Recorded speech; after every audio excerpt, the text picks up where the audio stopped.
Hi everyone, in this screencast I'm going to just remind everyone about the different sorts of objects in Max and how to differentiate between them, because I know it's hard to remember when you're supposed to be using a message box, when you're supposed to be using a number box, and when you're supposed to be using an object. So let's just recap the 5 different types of Max data. So first of all, there's the bang, and we can create a button which outputs bangs. So remember, that's just key press B. Don't forget your key presses, everyone. Your shortcut key presses. Excuse me. So here we have a nice, lovely, large button, and when I click that, it will output bangs. Okay, the next thing I want is the second type of max data, which is an integer. And again, key press I will give me a number box, which will create integers, and I'm going to make that nice and big like my button, so I'll make that 40 point. Isn't that beautiful? Okay, the third type of max data is floating point numbers. And again, key press F will give me a floating point number box. And let's make that 40 point as well. Now note how that looks almost exactly like the integer box, except it's got that little dot there. That's the decimal point, of course. And you can see what happens when I go into lock mode and click and drag. In my integer box, I only get whole numbers, but in my floating point box, actually, let's just make it larger so you can see. You see I can get some nice little decimal points happening in there. Okay, so we've got bangs coming out of this button, integers coming out of this number box, and floating point numbers coming out of the flow num box there. Alright, so 2 more types of data. The fourth is a list, which is a series of data, which could be integers, floats, bangs, or symbols, and they are separated by spaces. So I'm going to create a message box here, and let's put some different bits of data in there. There's a symbol, for example, and there's numbers. Actually, I might make one of these a floating point. So you can mix and match. I'll make that 40 points. Okay, now notice this message box here is a different color from the others. Pay close attention to that gray gradient there, because that will remind you when you've got a message box as opposed to an object. And I'll explain more about the difference between them in a minute.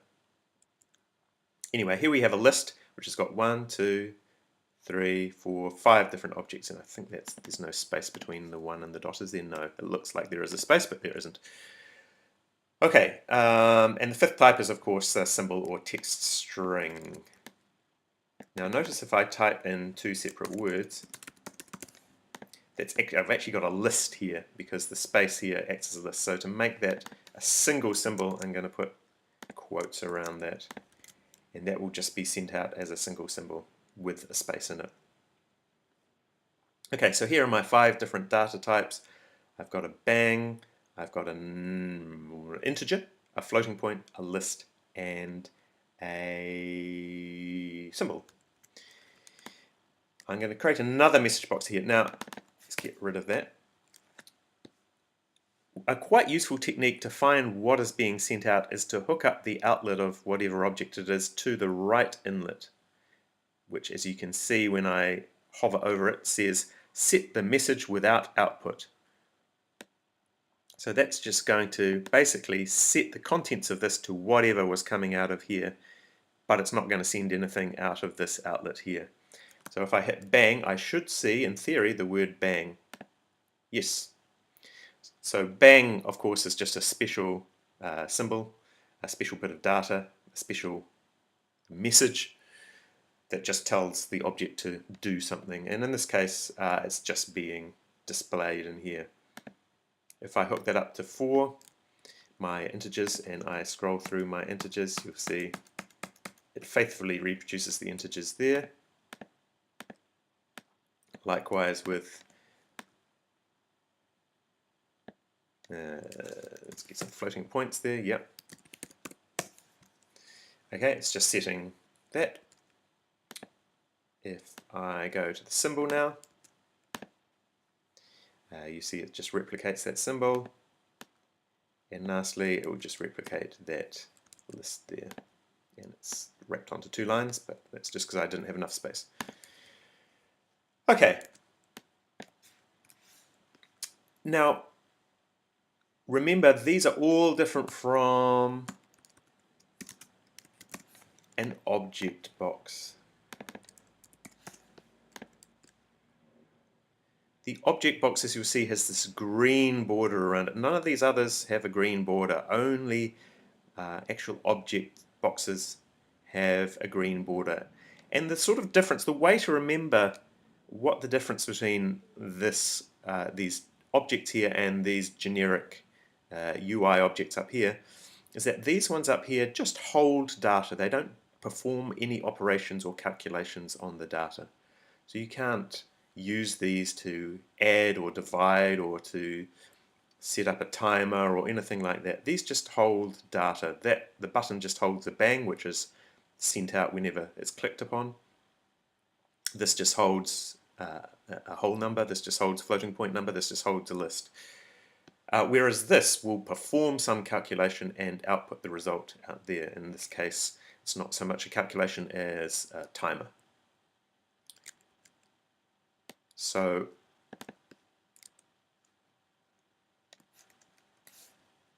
yeah, so this will respond in various different ways to different sorts of objects, different sorts of messages coming in.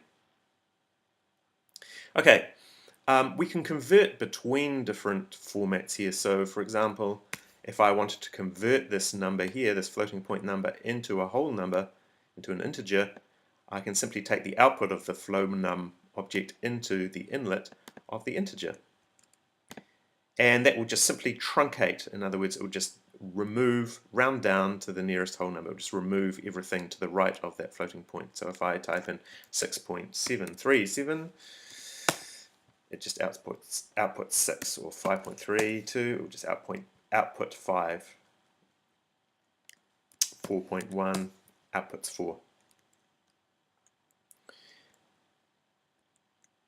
I can also do the reverse, which of course will just create a floating point number here with basically a decimal point and zeros to the right there. So if I type in 6.0000, which may or may not be useful. You can't convert a bang into a number, but a bang into a number box will send that number out, which may or may not be useful as well. The other thing is a message box can hold any kind of data, so you can easily hold a floating point number in here, for example, and when you click on the message box, it will send that down to the floating point number box there. That's quite useful in a toggle situation, for example, where I have a toggle box here and I want to switch it on or off programmatically. I can send the 1 message and the 0 message. And if I hook those up, clicking the 1 message will switch the toggle box on, and clicking the 0 message will switch that toggle box off. So that's quite useful. For example, if you want to switch a toggle on with the bang, you can take the bang into a 1 message, and that will switch the toggle on. And then you could create another box to switch the toggle off. That's quite useful for Metro, for example. Metro 250, where instead of using a toggle button to turn it on, you might want to use a button to turn it on. So here we have a big button that's going to send a bang out to 1.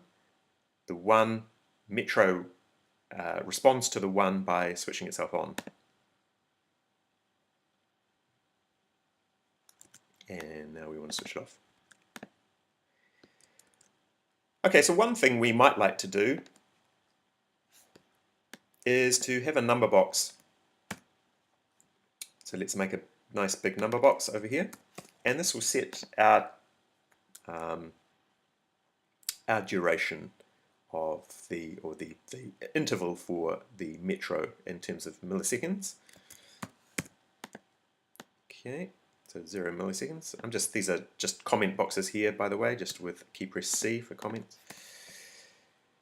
Okay, so 0 milliseconds, and when we change this, we want not only to change the period of the Metro box, but we also want to switch it on, so it's off by default. So how are we going to do that? Well, we know we need to send it a 1 at some stage, so we could just take the output of this number box into a bang, which will bang 1, which will switch it on. So whenever I change this number here, it will get switched on. So 250, and I hit return, that will bang 1 and switch on the Metro. And there it goes. Switch it off. The only thing is I want to also set the duration. Now I could just do that, which sets the time interval for the metronome. But there's a problem here, and I mean, in this particular instance, it will be okay. It will work. I can set 500 and it will work fine. But there's always this thing I don't really like of having multiple patch chords coming out of a single outlet, because this can cause issues further down the track, and we might experience this in later screencasts, what issues this might cause. Remember, this is the right to left precedence issue, that you don't necessarily know which order the signals are going to come out of here, the data is going to come out of here. You don't know whether this patch chord will go first or that patch chord will go first, particularly if any of these objects get moved around on the screen. Okay, so in the past I've told you the way to deal with this is the Bangbang object, but the trouble is we need to send a number down this patch chord here to set the time interval for the Metro object. And Bangbang only sends bangs, not numbers. So there's a second object, the trigger object, which can send any kind of messages, not just bangs. So I'm going to get rid of those, and I'm going to put a trigger object in here. You can also, because trigger is such a common object, you can also just abbreviate it to T. So like the Bangbang we could abbreviate to B, we can abbreviate trigger to T. Okay. So I'm going to hook that up there. Okay. So what I want trigger to do is the first thing, before it sends a bang to 1, the first thing I want it to do is send that number to this inlet here. So I need to tell trigger that I want it to send a number out the right outlet. So I'm going to put TI, and you'll see it's only got one outlet now. That's because for every argument I have, it will create a new outlet. So I've only got one argument, which is I there, which is for integer. But I want a second outlet which will send a bang when it receives the number in the inlet. It's going to send a bang out here to switch my metronome on. And I want that to go after the integer. So remember, things are sent from right to left. So it's going to be trigger bang I. So the integer will go out first, the bang will go out second. And you see I've now got two outlets. This is the integer outlet, which will go out first. I'm going to hook that up to my Metro object and Command-Shift-Y to make the patch chord look lovely. And then once it's done that, it will then send a bang to the button to switch on the metronome. Okay, so switch it off, set it to 1000, and that is now in the correct order. And you see I've got ... here. That's just because my flow numbox is not wide enough, so I just need to make that a little bit wider so you can see the numbers. Okay, so just to recap, I've used the trigger object when 1000 or whatever number I've set in here is received. First of all, it will pass on that number out of the right outlet. That's the first thing it will do to set the Metro time interval, and then it will send a bang out the left outlet. Now I don't actually need that number here, that button there. That's not doing anything other than just showing me that something has been sent. I can actually just get rid of that and connect that up there, and that will still work. If I set that now to 400, bang, I've now got 400 there.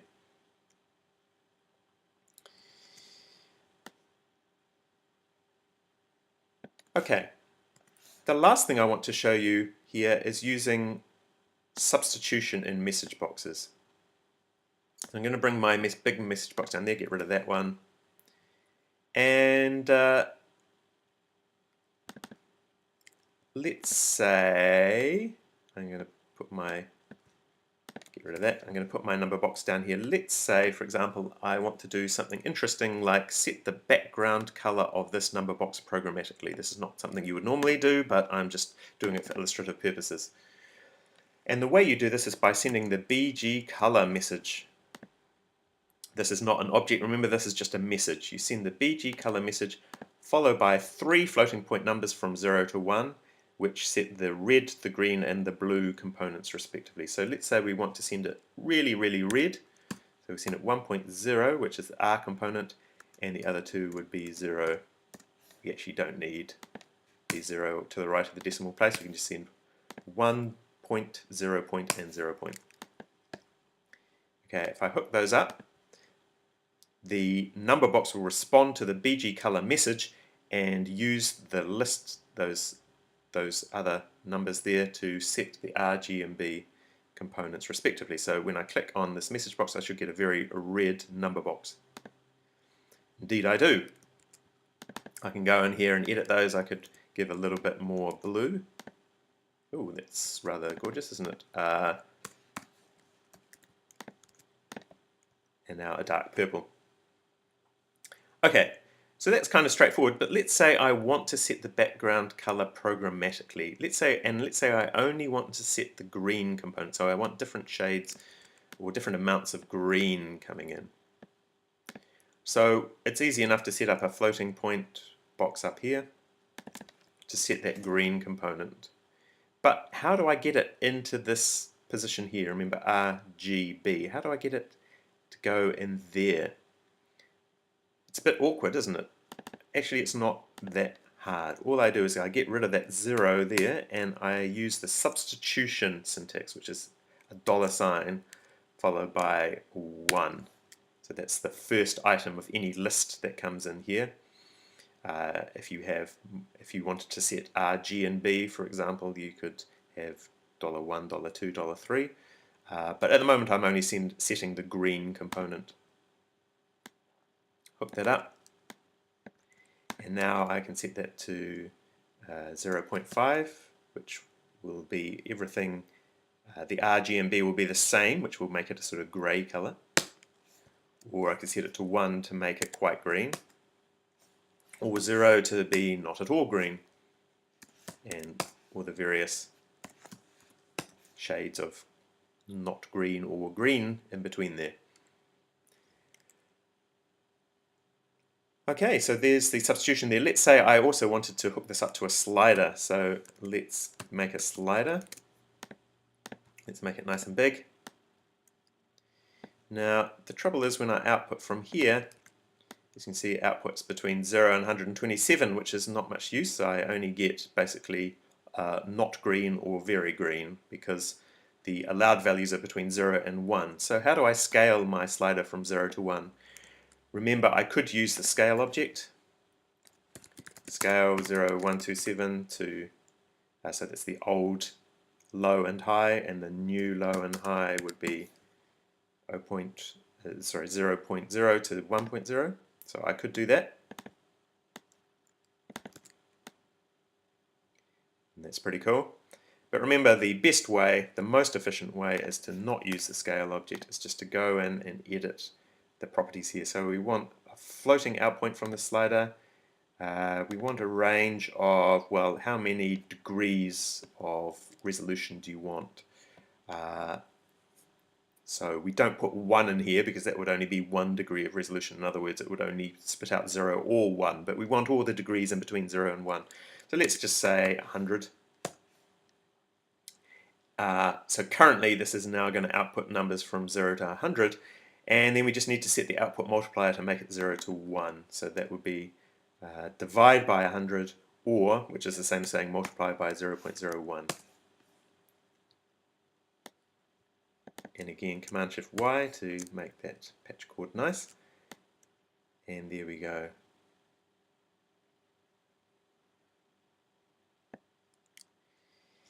So this slider is sending out a floating point number between 0 and 1 that comes into here, and then that substitution sets it as the green component of the background color. The last thing I want to do in this screencast is just demonstrate again the setting that octave that we did in class in the patch challenge, which was a bit confusing to a number of people. And in fact, I even made a small mistake in class, which may have confused some people even more. So let's go over this again. So first of all, we want a number of, actually I'll make that nice and big so you can see.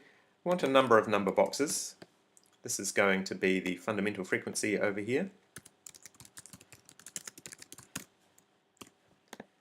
This is going to be my octave number.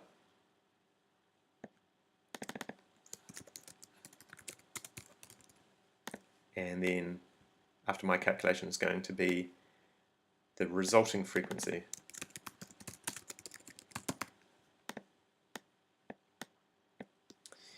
Now the correct equation to calculate the octave is the fundamental frequency multiplied by 2 to the power of the number of octaves. So say O or maybe N. Okay, that's coming up in red because I just typed in something that wasn't a max object into a max object box, which is a bit silly. Really, I should have made that a comment box. So let's get rid of that and make that a comment box instead, and then it doesn't complain. So F times by 2 to the power of N.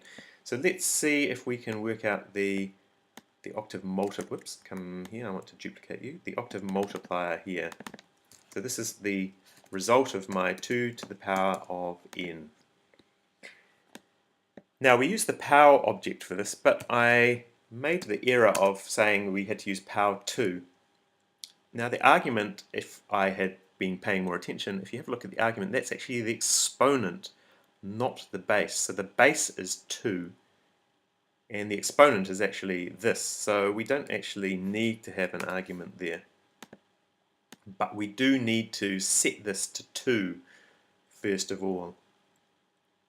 So there's a couple of ways I could do this. I could either make a message box with 2, hook that up, and hook that up, and hook that up, and make sure I click on 2 first of all.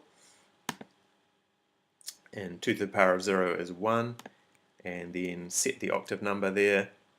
But notice what happens when I hit return. If I hit 3, I should get 2 to the power of 3, which is 8. And I hit return, nothing happens. That should say 8, but it doesn't. And the reason that it doesn't is because, if you remember, this second inlet on power is cold.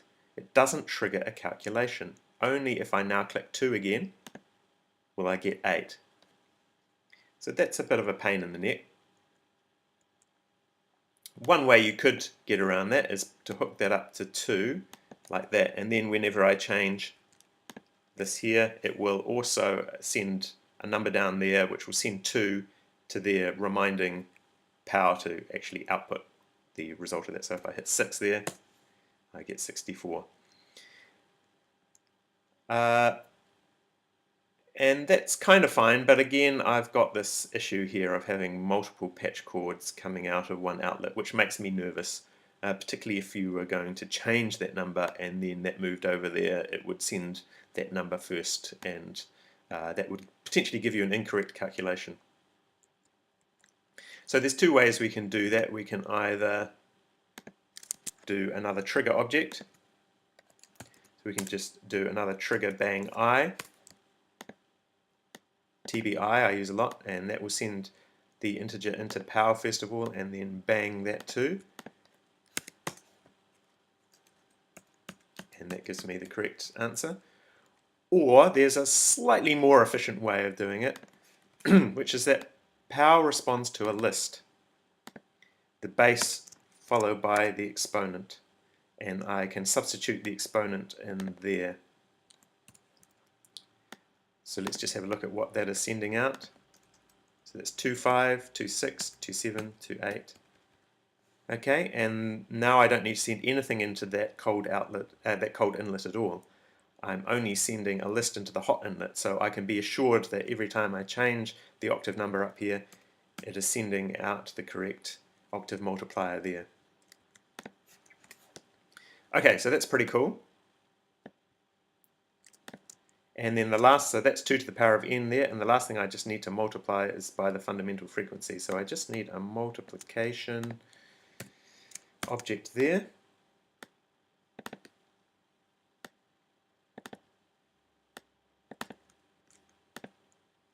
Okay, so let's say octave 2 and let's make that 200 Hertz. And there we go. I'll just go and turn that timer off just a second.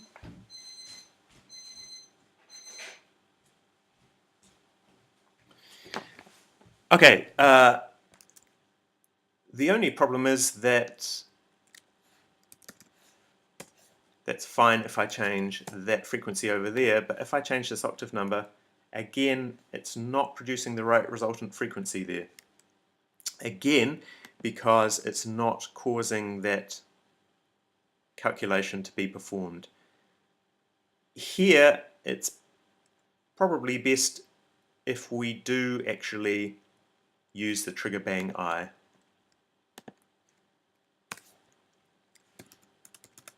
TBI, and that will make sure that whenever either of these two numbers are changed, a new frequency will be produced. So we send the integer to the right inlet of multiply, and then we bang it.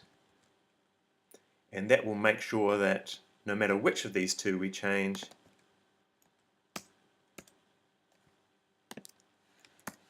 it will always send out the right number.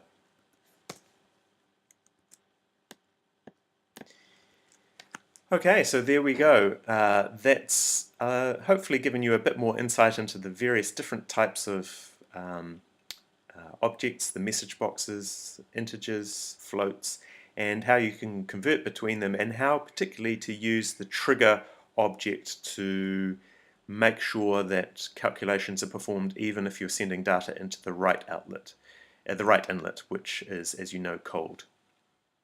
Okay, thanks.